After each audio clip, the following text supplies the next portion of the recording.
حضرت یہ حجاب جو ہے، پردہ جو ہے، ایک تو یہ بتایا جائے کہ پردہ کسے کہتے ہیں، کہ سر کا ڈھانپنا پردہ ہے یا چہرے کا ڈھانپنا پردہ ہے، اور یہ صرف عورت کے لیے ہے، مرد کے لیے یہ پردہ کیوں نہیں ہے؟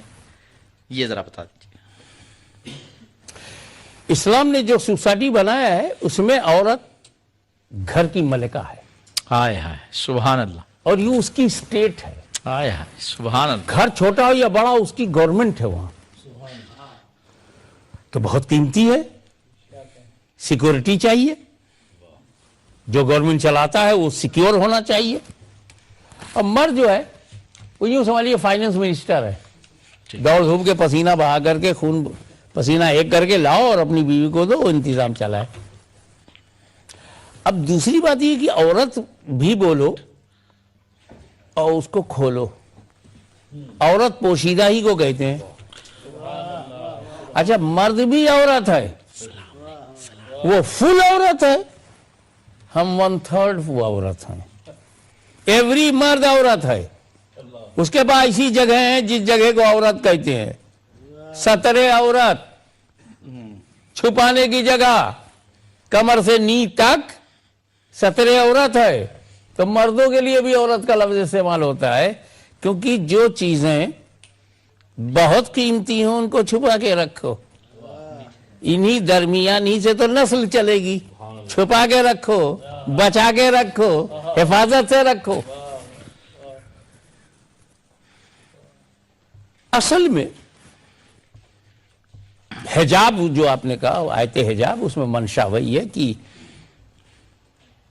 عورت کا چہرہ، یہ ہتھیلی، انگلی، پیر،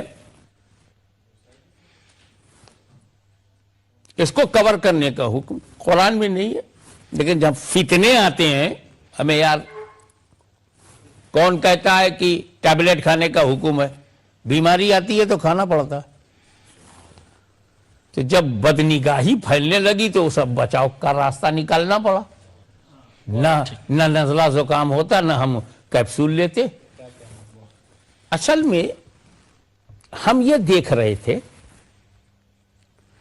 کہ ہم سے پہلے جو ریلیجین ہے وہ کرسچینٹی ہے، اور کرسچینٹی میں انہوں نے ڈیویژن کر دیا، کہا جو چرچ میں رہتی ہیں وہ پاک عورتیں ہیں، نن ہے۔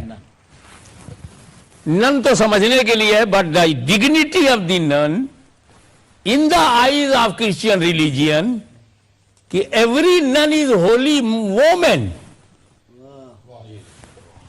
تو انہوں نے جتنے کو پاک سمجھا ان کو حجاب میں رکھا۔ نن جب بھی باہر نکلے گی حجاب میں ہوگی، کوئی ضرورت سے باہر گئی حجاب میں ہوگی، ایئرپورٹ پہ جائے گی حجاب میں ہوگی، اور اس حجاب کو کسی نے روکا نہیں، اس حجاب کو کسی کنٹری نے بین نہیں کیا، کیونکہ ان کا ماننا ہے کہ یہ پاک عورتیں ہیں، وہ ہو یا نہ ہو الگ بات ہے، ماننا ہے۔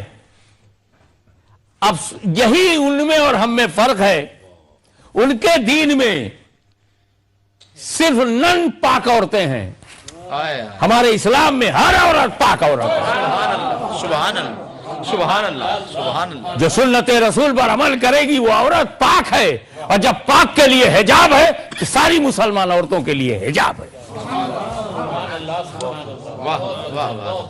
تمہارے یہاں چند عورتیں حجاب کرتی ہیں، ہمارے یہاں ساری عورتیں حجاب کرتی ہیں، تمہارے یہاں چند پاک ہیں، ہمارے یہاں ساری عورتیں پاک ہیں۔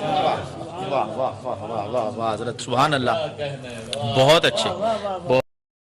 بے شک حضور غازی ملت نے اپنی خطابت کے ذریعے پوری دنیا کے لاکھوں عوام اہل سنت کے ایمان کی حفاظت فرمائی ہے۔ آپ اپنی تقریروں میں ہر حق بات کو بنا کسی خوف کے ڈنکے کی چوٹ پر بیان کرتے ہیں۔ یہی کارن ہے کہ پوری دنیا کے علماء و عوام نے آپ کو خطیب اعظم عالم تسلیم کیا ہے۔ تاجدار میدان خطابت، مرد حق مجاہد ملت، شیر اہل سنت، آبروئے اہل سنت، خطیب اعظم ہند، خطیب اعظم عالم، شہنشاہ دنیائے خطابت، مبلغ اسلام، امام الخطبہ، حضور غازی ملت جیسے القابات سے پوری دنیا کے لوگ آپ کو یاد کرتے ہیں۔ آپ کا سب سے مشہور لقب غازی ملت کسی مریدوں کا دیا ہوا لقب نہیں، بلکہ شیر اہل سنت، رئیس اڑیسہ، حضور مجاہد ملت حضرت مفتی حبیب الرحمن اشرفی رحمت اللہ تعالی علیہ نے ایک اسٹیج پر آپ کا خطاب سننے کے بعد آپ کو غازی ملت کا لقب عطا فرمایا تھا، اس میں کوئی شک نہیں۔